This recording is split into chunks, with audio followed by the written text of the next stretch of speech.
أيوة قدم للبلد دي حاجات كتير، خاف علينا اختار لنا نبقى في سلام. كل همه ان البلد تفضل بخير،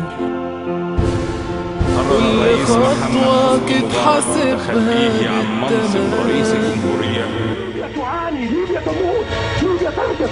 يا الله حافظ على اولاده، خلى البلد دي امان، وعشان زمان حارب اختار نعيش في سلام. حافظ على اولاده، خلى البلد دي امان، وعشان زمان حارب اختار نعيش في سلام. بيحترموه قوي في اسرائيل خفيفة يعني، لانه الذنب كان إن حسني مبارك الذي يتحدث إليكم اليوم يعتز بما قضاه من سنين طويلة في خدمة مصر وشعبها.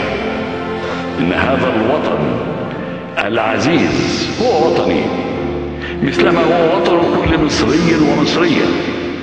فيه عشت وحاربت من أجله، ودافعت عن أرضه وسيادته ومصالحه، وعلى أرضه أموت، وسيحكم التاريخ علي وعلى غيري بما لنا أو علينا.